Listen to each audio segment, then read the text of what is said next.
going to be starting with the left foot here, but if it's easier for you to mirror me, I'm going to get you to cross your right foot over your left knee. We're going to do both sides. Now, I'm clasping my fingers here because what I'm showing you is you're going to put each finger between each space of your toes.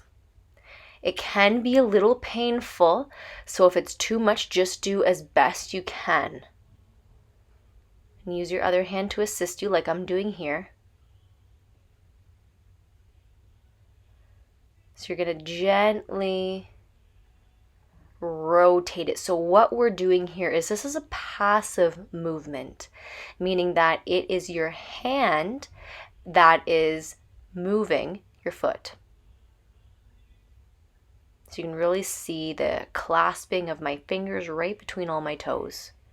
And I'm using my other hand here just to stabilize the ankle to keep it from moving as I'm rotating my foot. So we're going to do about 10 circles in this motion here. And then we're going to go into the opposite direction. As big of movements as you can. It will be a little bit painful. You might feel certain things under your feet or between your toes pulling. Just do what you can within reason. It shouldn't be over a 7 out of 10 pain, but you definitely need to stretch some things here because with plantar fasciitis, that is the inflammation of the fascia under the plantar part of your foot. That's where we get the name plantar fasciitis.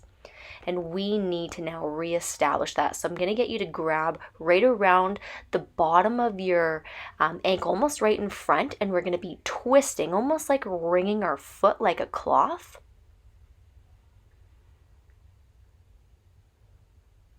So creating kind of that pump mechanism. So what I'm doing is I'm almost using my body to help me move. So I'm putting less stress on my hands to do that wringing of the cloth motion with my foot.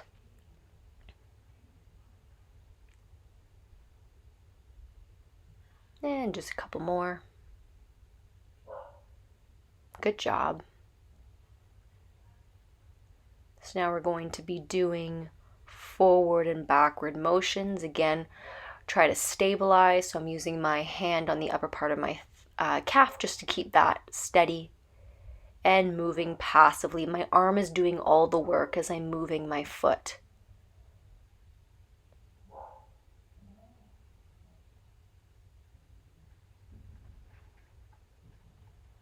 Now carefully dislodge your fingers. Now grab the base of your heel with the hand you were just using that was in between your toes, and now the other hand right on top like I'm showing here on top of your foot, and do the same ring of the cloth motion. So this will now be rotating your foot in the opposite direction that you were when we were doing this technique before. So what we're doing is we're really getting all the fine little bones of the foot moving. We're stretching the ligaments and the capsules between all the articulations of the bones, and we're getting new fluid in there. We're attracting blood flow. We're starting to stretch out the fascia and the little muscles in the foot. And now we will switch sides. So it's important, even though you may only have the plantar fasciitis on one side, I want you to do both sides, because oftentimes when you're in such pain on one side, you transition a lot more weight on your other side, which will predispose you to getting plantar fasciitis on the other side. So do both here. So same thing, make sure that you're stabilizing your ankle and moving your foot with your arm, not your foot moving it. That's cheating here. We want this to be passive because that will help to stretch the structures even more so. So really exaggerate the movement here. Again, if you can't get all your fingers between your toes, do what you can and work up to this. I would recommend doing this once a day. Twice a day would be ideal.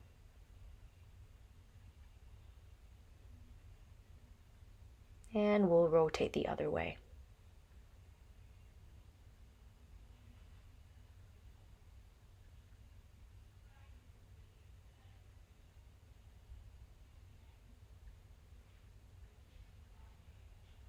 If it's painful, just try to think of something else.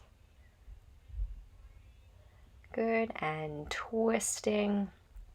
So my top hand here on my foot is right in front of where my ankle would be. So I'm not grabbing the ankle, I'm grabbing more so in the bottom of the ankle on top of my foot.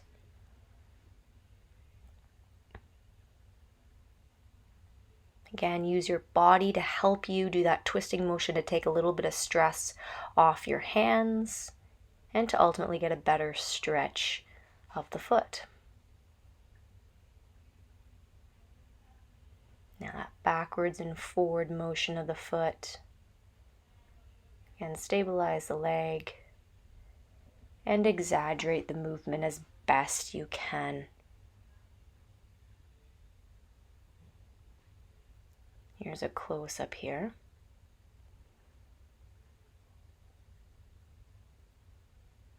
And sometimes one foot will be more sensitive than the other, even if you don't necessarily have an issue. So it's definitely good to do both sides. And again, grab the base of your heel, the top of your foot more so closer to the toes, but I'm about mid-foot here. And we're twisting now the foot in the other direction. Using your body weight, making sure we're working in a comfortable range of motion as best as we can, staying under 7 out of 10. Sometimes it is necessary to get to a 7 out of 10, especially when we're dealing with things like this, but make sure it does not pass. And now let's move on to active. So I want you to sit up, press up onto the balls of your heel, and just really work rotating inwards and outwards right on your toes. Really now try to stretch and just introduce our feet to prepare for the next stretch, which is much more intense. Now you can even do this stretch. So I'm going to be coming down to the floor here, and you're going to be kneeling down in a bit just to prepare you. So keep going. Back and forth, back and forth. Okay, so here's where we're kneeling down. You're going to curl your toes right underneath. So it's important that your toes curl in this direction. And you're going to be sitting here. If that's too much, lean forward like I'm doing to help take the stress off. And try to breathe through this. This is a very intense stress. Now see how I'm leaning forward even more. I'm lifting my glutes off my heels.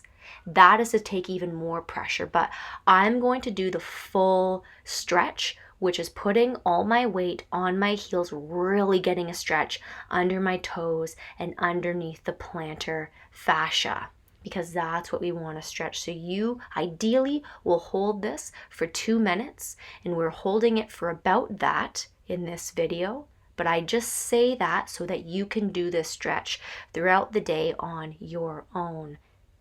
Especially, waking up in the morning when things are a little bit worse. And taking a little bit of a break here. It was starting to get a lot and intense, so I took a little bit of pressure off. Now when I'm slowly releasing, slowly release your toes. Your toes are going to be a little sore, and I curled them a little bit. Now we're going to stretch the front of the feet because there's a muscle called the tibialis anterior that comes all the way in the front of your shin. It's basically your shins, and it will go and support the bottom of your foot.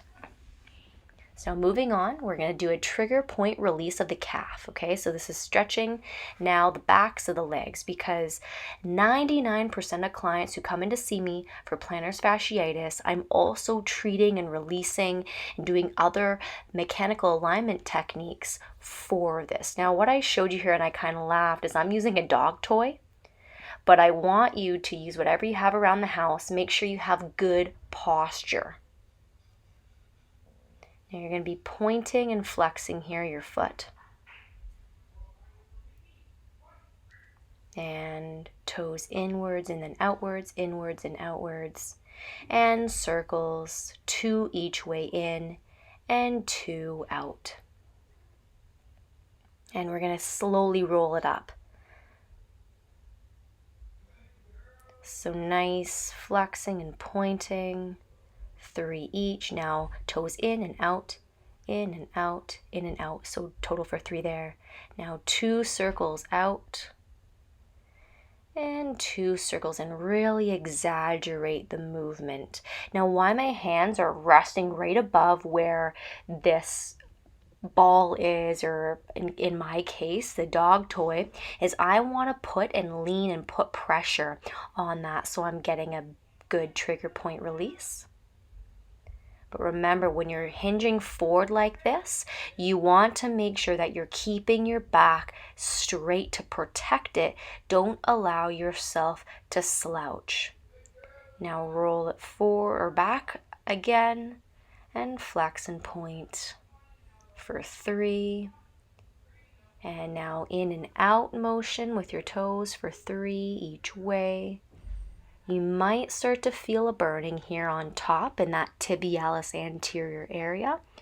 And we'll get to that in a moment, but just bear with me here and keep working all the way up the calf. Again, point and flex for 3. And in and out for 3. Really try to get that movement going.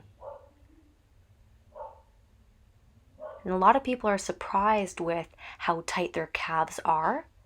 But again, it's because of that fascia and the tightness of the calf that just seems to extend right into the foot. And honestly, when I'm treating a lot of clients, I'm giving them these types of exercises to work on, highly revolving around stretching the calf. So now, if you have a ball, in this case, I'm using the dog toy as a rolling pin, you're going to work the front. But if this is too much for you to lean forward because it's putting too much pressure on your hamstring, bend the knee like I'm doing and just work that front exactly where you felt that burning sensation. So you can also roll the ball in circular type of motions, not just up and down motions, to work other areas of the muscle and in different directions. So this, again, should not be painful. It should just feel like a nice, comfortable release. So now let's switch sides. I'm going to angle myself here just so that you can see me better. But we're going to start close to the ankle, basically the Achilles tendon. Again, I'm reminding you, keep your back nice and straight when you're leaning forward. So same thing, we're going to point and flex here for 3. And I messed up here and did circles. Just bear with me. Do another circle the other way. And then toes in and out for 3. Good. And crawl that up. So we're working about in increments of just a few inches. We're really taking our time here. We want to make sure that we're very diligent with the things that we are doing, to be conscious and intent, like very purposeful, I'll say, with each exercise, because we want to make sure we're not wasting our time. We are doing things properly and what's best for our bodies.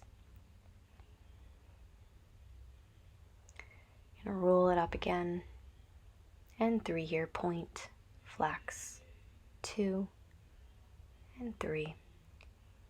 Now in and out for 3 each way.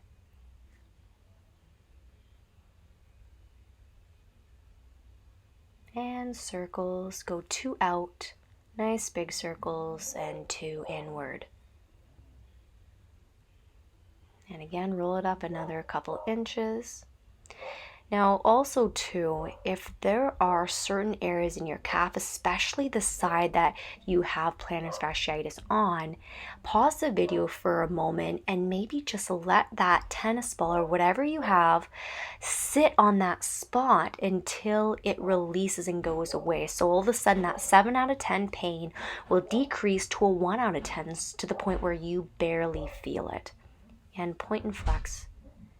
In and out for 3. And circles, 2 out and 2 in.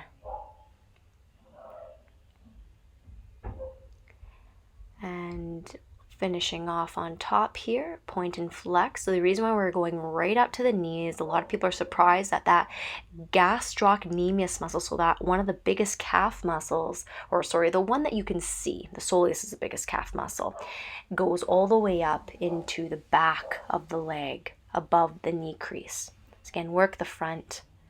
Really roll it out. Again, if that's too much of a stretch for your hamstring, bend it. And do the same exact thing. So where you're feeling that burning in that tibialis anterior, so that shin area, do some work in this region just to kind of work it out. And keep going here. Almost done.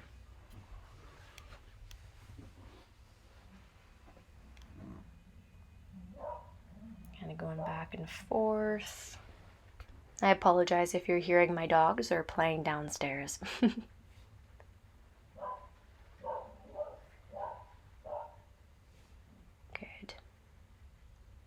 Okay. So now I'm going to show you how to stretch the calf now that we released it. So the easiest one is you're just going to hang off the steps. This stretch is very simple and it's not hard to mess it up is essentially what I'm trying to say, but in a nice way. But just copy exactly what I'm doing here. Just bend one leg at a time. This will allow more stress and weight to go into the leg that's straight to stretch that calf out even more. Really take your time here. We're doing about 15 seconds per side. And adjust if you have to. If you start to feel you're falling off, if there's pressure points in your feet that are uncomfortable, just adjust what you need to in order to make it as comfortable as you can for yourself.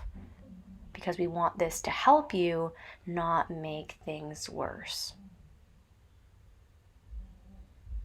And whenever you're doing something like this, so stretching, and it's within a controlled manner and you're not feeling an very uncomfortable burning sensation, you can't go wrong here. The work that we're doing here is a very thorough work that will help to give you an overall stretch.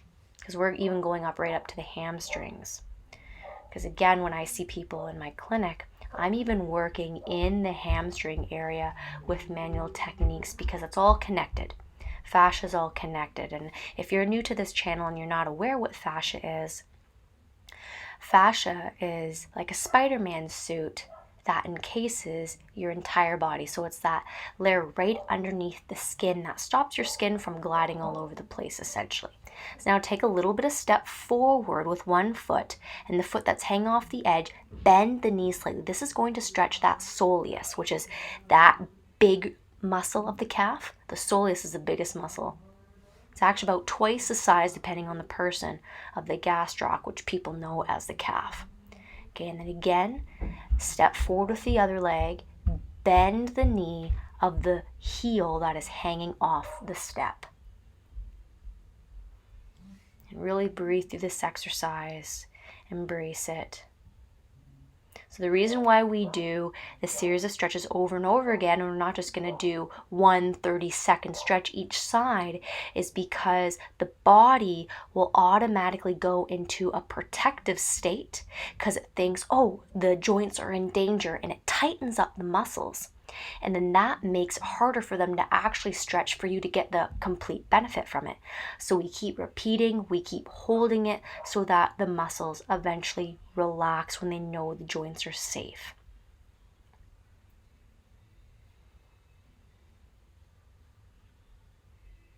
Okay, and again, really embrace the stretch. And you should feel it kind of right in the middle to the lower part near your ankle in the back.